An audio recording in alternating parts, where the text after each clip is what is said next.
I don't know, that dish looked all right to me, Rick, but I doubt you're ever going to convert your youngest son, though. There are lots of other fantastic dishes that originate from Morocco, and one that you come across in every single street market, in particular in Marrakesh, is harissa spiced beef kebab. I'm going to show you, it's really simple how to make. I'm going to show you how to make your own harissa as well, although you can buy it in paste form out there. I'm going to use some beef, first of all, for this, and I've got a rump of beef, which I think is brilliant on kebab, or kebabs, because it's not as expensive as fillet or sirloin, but it is actually lovely and tender. Big, thick piece of meat like that. And what we're going to do is just cut it up into chunks, like this, and then chop it up a little bit smaller, like that, which is going to go onto my kebabs with a few onions, and I'm going to grill that on this hot griddle pan, and then pop some harissa over the top. So I just need a touch of red onion as well.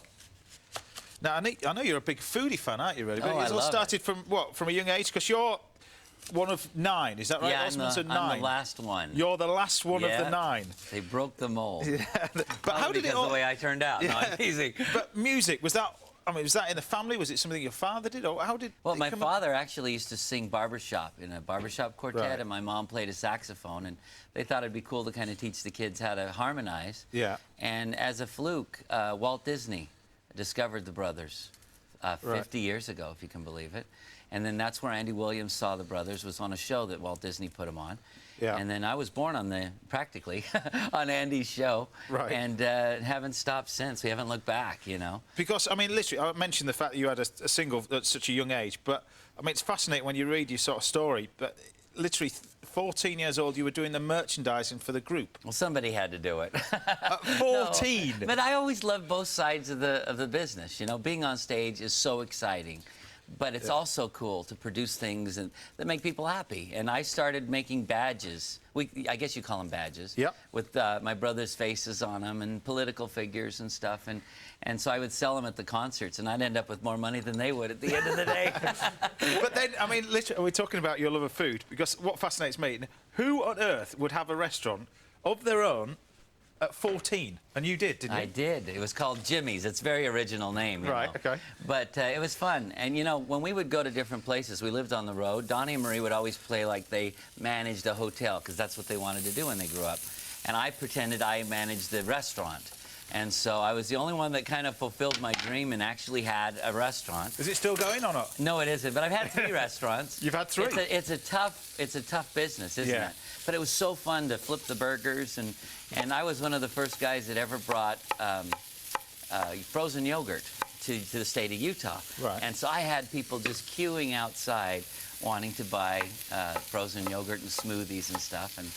And then, say, the rest is sort of history. I mean, awards, 80 million records? Yeah, but who's counting, right? Well, who's counting? But yeah, literally 80 million. And you're still going, because not only that, I mean, you're head of a company now that you're looking after property, all kinds of stuff. Yeah, you know what? My mom and dad were really cool. They wanted to make sure we didn't take ourselves too serious, and we had some really fun success in show business. But they also wanted us to develop our other talents, and they really encouraged us to try different things, and I'm really glad they did, because every career has peaks and valleys. Yeah.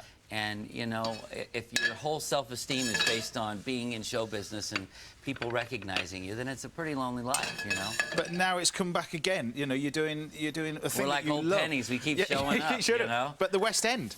No, that's been an ultimate dream for me to play on the West End. In America, you know, we say, you know, London theater is it, you know. Yeah. And I never had the chance to do it until David Ian's company called me up and said, hey, Jimmy, would you like to be Teen Angel in Grease? Right. And it is so cool, because I get the good part. All of the kids are so talented in the cast. They work so hard.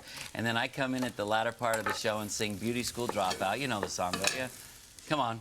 You sing a few bars. Kind of, yeah, but I'm not going to do it. Anyway, and it's so cool, the effects, the pyro, and the audience is so into it. And I knew it was real when I walked out of the Piccadilly Theater and I saw my big, ugly face on a double-decker bus. And I said, this is really happening. This is it, this is it. It was so cool. But not only that, you're doing Greece, but you're doing...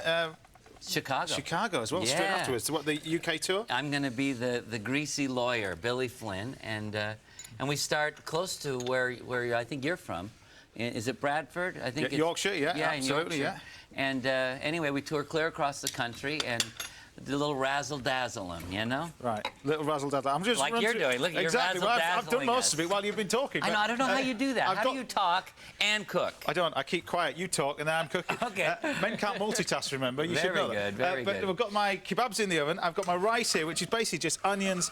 I've just put some rice in. I'm going to do just a lemon fragrant rice with coriander. Now for the harissa, we've got dried chilies here, which I've reconstituted in some water.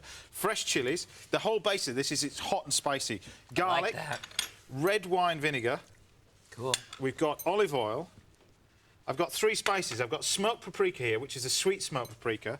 I've got cumin and caraway seed. Now, caraway seed is a very old sort of Middle Eastern herb, I suppose, but it just is delicious. But what we're going to do is blend all that together. And this is harissa paste. Just make sure I've got that tomato puree, which is just flowing up to the top, down there. But you blend it all up. So it's into a nice paste. You can buy this from markets all over the place. Yeah. In Marrakesh and in Morocco and stuff like that, but it's a wonderful smoky sort of flavour. If you want to change it, you can blacken the chilies as well, which is really nice. And it's obviously spicy. It looks spicy. It is very, very hot and spicy, which that is. I like that. We've got that. Nice and hot and spicy. Now I'm going to get our kebabs out from under the grill. I feel bad like I'm not helping you. I feel posh. Yeah, because what I'm going to do there is just grab our kebabs, and then while they're still cooking, I'm going to take some of this harissa. Wow, that looks nice. Look at that. But it is very, very hot and spicy, so... It smells amazing. Too bad they can't smell on television. You do need to cook it. Now, I put Maybe a little... someday, huh? Yeah, I put a little cube of meat on here because it actually tells you whether the meat's cooked in the centre. You take a little cube of meat, then you don't destroy the stuff that you've got on your... Oh, really? That's a cool trick. Kebabs, there you go. A little bit over there. And touch more over the top. Now, all the places where you've visited all over the place, where's your best place to eat then? Where's your best meal you've ever had? All the places you've ever visited. I grew up...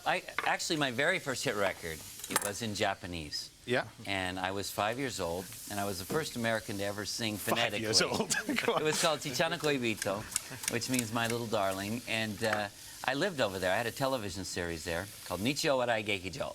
Of course you did, right? And, it was very fun. And, you know, my family, I have 4 beautiful kids and a great wife. She's wonderful. But they had never actually experienced that part of my life. And recently we did this world tour with my family. It's the 50th anniversary of my family in show business. And we went over to Asia. And I took them to Tokyo, where I used to live. And we had the most amazing meal because, you know, not just the food is so important. I think the ambiance and the backstory and all that stuff. This was on a little teppanyaki grill, wasn't it? Yeah, it was so amazing. I ate things I never thought I would, but I'm going to eat that right now. That is so good. It's very hot. Can I have a go? Very hot and very spicy, yeah. But the rump steak, it does require chewing, I think, rump steak, but it's nice and tender. I think it's a great cut of meat. It's spicy. Good? Very good. There you go. Right, what am I going to cook for Jimmy at the end of the show? Will he be getting food heaven? Chicken, and my version of a real classic French dish.